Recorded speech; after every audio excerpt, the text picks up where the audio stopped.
मुरा अंधारात नाहीसा झाला आणि फकीरा झेप घेऊन गबऱ्यावर बसला. गबऱ्या चालू लागला आणि त्याच्या मागोमाग सगळे चालू लागले. आपण कुठे निघालो आहोत हे कुणालाच कळत नव्हते. शेवटी अर्धा डोंगर उतरल्यावर खंडू रामोशीने फकीराला कुठे जायचे आपण असे विचारले. फकीरा म्हणाला, मरायला. नेरल्याच्या माळाला आमची अब्रू, आमची औलाद आणि आमची आई कृष्णा दावणीला बांधणाराची छावणी कापून काढत मरायला निघालो आहोत आपण. आपण मरू, पण हा मुलूक मरू द्यायचा नाही, हा डोंगर मरू द्यायचा नाही. फकीरा बोलत होता आणि त्याचे बोलणे ऐकत बेभान होत सगळे डोंगर उतरत होते. सूर्य मावळत होता. गंभीर चेहरा करून विष्णुपंत छावणी बाहेर पडले आणि हजारो लोकांच्या दावणीत बांधलेला दौलती त्यांना दिसला. नकळत त्यांची पावले दौलतीकडे वळली. राधाबाई, म्हातारी राहीबाई, तरुण सरू आणि आपल्या गावचे ते सगळे मांग पाहून पंतांना भडभडून आले. ते घोगऱ्या आवाजात दौलतीला म्हणाले, मी साहेबांशी बोलून बघितले, पण फकीरा हजर होत नाही तोपर्यंत ते तुम्हाला सोडणार नाहीत असे म्हणाले. आयुष्यभर घाव सोसणाऱ्या त्या वज्रदेही दौलतीला बघून पंतांना वाईट वाटत होते. दौलती कापऱ्या स्वरात म्हणाला, आबा, ही माझी नातसून कैदी आहे आणि तिच्या पोटात बाळ आहे. ते बाळ सुद्धा कैदी आहे. या म्हाताऱ्यांना, पोरांना, या सगळ्यांना असे दिवस यावे असे काय पाप केले आम्ही? पंत म्हणाले, रडू नका. मी फकीराची भेट घेतो आणि त्याला सगळे सांगतो. ते ऐकून राधा आणि दौलती एकदम म्हणाले, त्याला काही सांगू नका. आता आमचे काही उरले नाही. आम्ही असे मरू, पण त्याला हजर व्हायला सांगू नका. राही रडत होती. सरूचेही रडून डोळे सुजले होते. ते बघून पंतांचे डोळे भरून आले. पंत घरी आले, पण त्यांचे कशातच मन लागत नव्हते. नेरल्याच्या माळाला होणारे माणसांचे हाल, अन्याय पाहून आपण प्रत्यक्ष यमपुरीच पाहून आल्यासारखे त्यांना वाटत होते. मध्यरात्र होत आली तरी पंत उदास मनस्थितीत सोप्यात एकटेच बसले होते. फकीर आपल्याला कसा भेटणार हा एकच प्रश्न त्यांना सतावत होता. इतक्यात अंगणात कोणीतरी आल्याचा त्यांना आवाज आला. यावेळी कोण आले असेल असा विचार पंतांच्या मनात आला आणि एवढ्यात बापू खोत आणि त्याचा जावई रावसाहेब पाटील सोप्यात आले. खोत पंतांना म्हणाला, मांग लोकांना सोडावं म्हणून तुम्ही सरकारकडे रदबदली करायला गेला होता असे आम्हाला समजले. पंत म्हणाले, खोटं आहे हे. सरकारने मला गाव कामगार म्हणून बोलावले म्हणून मी गेलो होतो. पण खोताला काही विश्वास बसला नाही.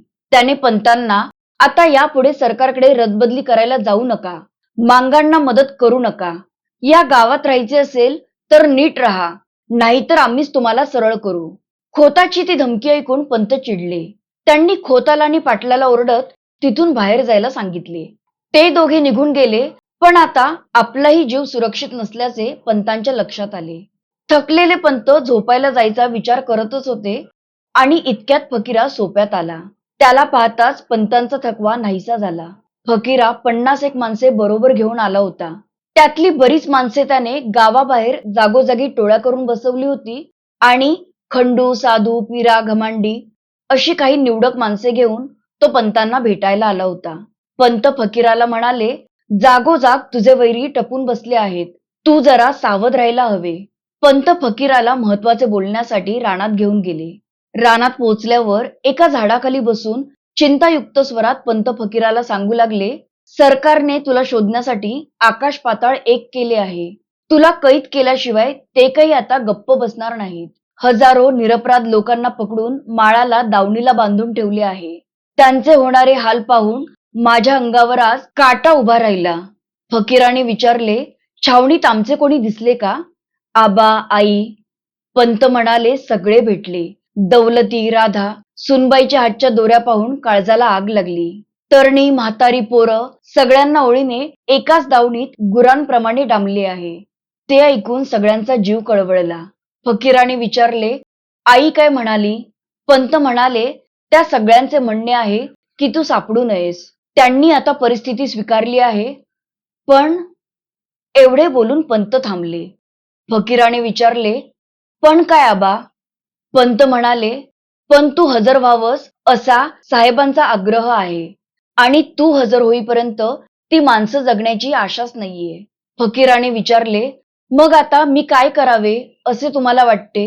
पंत म्हणाले, तू आणि पिरा मुरा बळी तायनू सावळा हरी खंडू भिवा तुम्ही सगळ्यांनीच हजर व्हावं असं मला वाटतंय. आज सकाळीच घोंचीकर बळी कैद झाला. सकाळी कराडच्या कृष्णा पुलावर लष्कराने त्याला पकडले. शिपायांनी आणि खोताने त्याची दाढी उपटून काढल्यामुळे मला लगेच त्याला ओळखता आले नाही. बळी कैद झाल्याचे ऐकून फकीराला वाईट वाटले. आता जगण्यात काही अर्थ नाही असे नेरल्याच्या दिशेने बघत फकीरा म्हणाला. आता मी उद्याच छावणी गारद करणार असे त्याने पंतांना सांगितले. पंत म्हणाले, छावणी मारून काढणे तुमच्या कुवती बाहेरचे आहे. एवढ्या मोठ्या लष्कराशी तुम्ही कसा सामना करणार? फकीरा म्हणाला, मी कत्तल करत करत मरून जाईन. हजर होऊन मरण्यापेक्षा लष्कराला मारत मारत स्वतःचा जीव देऊन मोकळा होईन. पंत म्हणाले, तुला जे योग्य वाटेल ते कर, पण जे काही करायचे ते लवकर कर आणि त्या गोरगरिबांचे प्राण वाचव. तो खोत, तो कबीरा, पाटील सगळे इरेला पेटले आहेत. माझाही जीव धोक्यात आहे. आत्ताच खोत आणि पाटील मला धमकी देऊन गेले आहेत.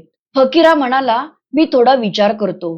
बाकी सगळ्यांनाही विचारतो आणि काय करायचे ते ठरवून मग तुम्हाला भेटतो. पंत घरी निघून गेले.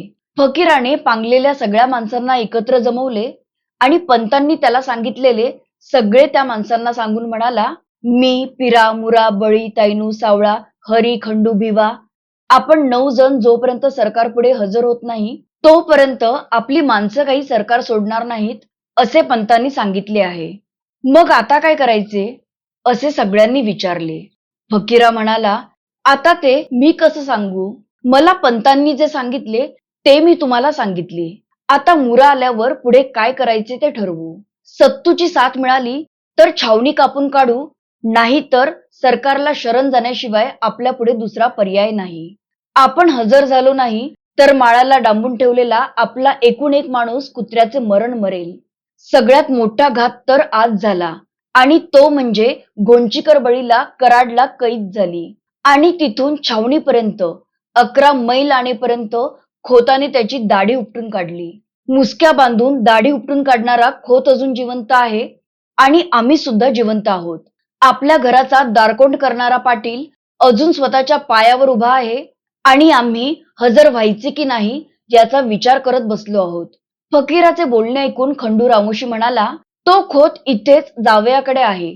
इथेच बसून तो सगळ्या किल्ल्या फिरवत आहे. सावळा रागाने म्हणाला, मग आता विचार काय करायचा आहे? बळीच्या बदल्यात या खोताला कैद करूया.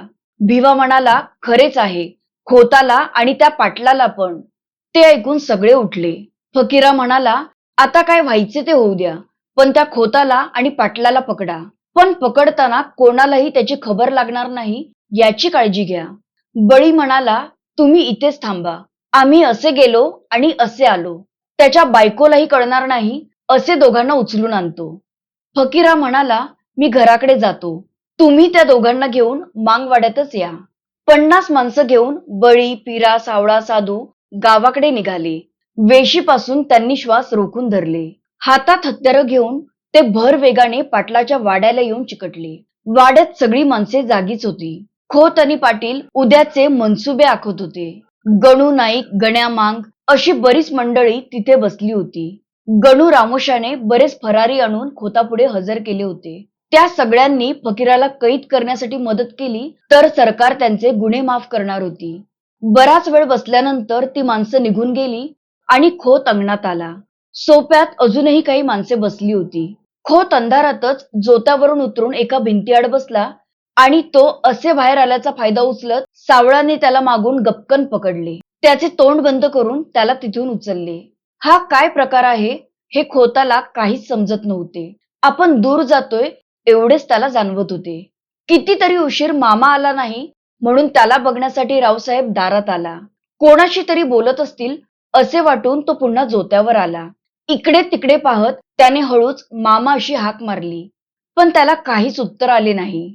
मामा एकटाच कुठे गेला याचा विचार करत पाटील जोत्यावरून खाली उतरला आणि एक भयंकर मिठी त्याच्यावर पडली. त्याचे तोंड बंद करण्यात आले आणि उचलून कुठेतरी नेण्यात आले. पाटलाला आपण मृत्यूच्या दाढेत असून तोच आपल्याला घेऊन जात असल्याचे लक्षात आले.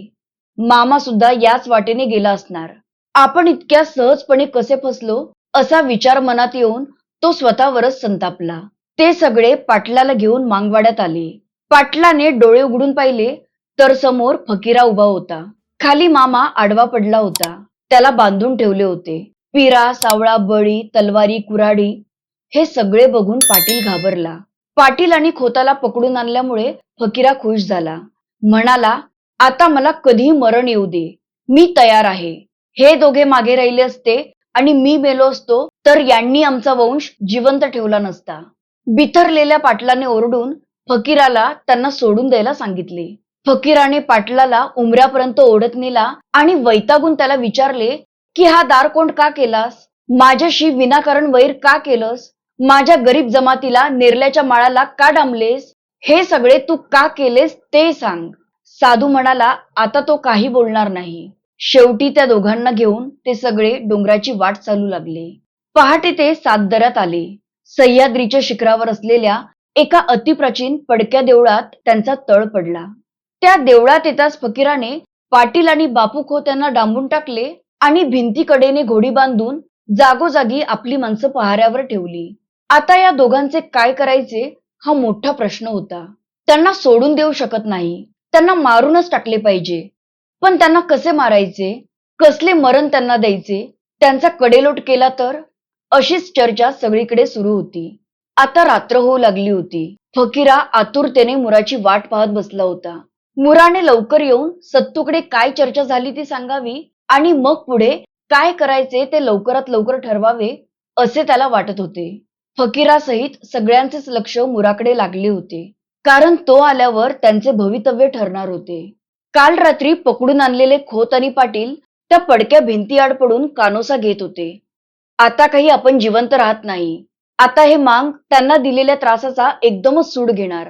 आता जे होईल ते सहन करण्याशिवाय दुसरा काहीच मार्ग नाही असा विचार करत ते दोघे सासरे जावई कणत पडले होते. त्या दोघांचेही हात पाठीवर बांधले होते आणि पाय बांधून दोन कोपऱ्यात त्या प्रत्येकाच्या कमरेला एक प्रचंड दगड बांधून एकमेकांपासून दूर ठेवले होते. त्यामुळे त्यांना काहीच करता येत नव्हते. जस जशी रात्र उलटत होती तस तसे आपण मरणाच्या जवळ जात आहोत असे त्यांना वाटत होते. पण असे असूनही खोताने धीर सोडला नव्हता. स्वतःला सोडवून घेण्यासाठी तो ज्या दगडाला त्याला बांधले होते त्याला हिसके देत होता. बाहेर काही हालचाल झाली की गप्प बसून कणत होता. सासऱ्याचे ते कणणे ऐकून पाटील शेवटची घडी मोजत होता. मध्यान रात्र उलटली होती. खोत प्रयत्न करून करून दगडाला हळूहळू ओढत ओढत पाटलाजवळ आला. त्याने त्याच्या दाताने पाटलाच्या हाताला बांधलेली दोरी उंदराप्रमाणे कुरतडायला सुरुवात केली. त्याला जमेल तितक्या लवकर तो ती दोरी तोडण्याचा प्रयत्न करू लागला आणि शेवटी त्याने पाटलाचे हात मोकळे केलेच. मोकळे होताच पाटील खोताला सोडवू लागला आणि एकदम बाहेर घोड्यांच्या टापांचा आवाज झाला. आता कोण आले असेल असे खोताने विचारले. पाटील म्हणाला, ते जाऊ द्या, आपण इथून कसे निघायचे ते सांगा. खोत म्हणाला, चंद्र वर आला आहे, आपण मागच्या मागे अंधारात पळूया.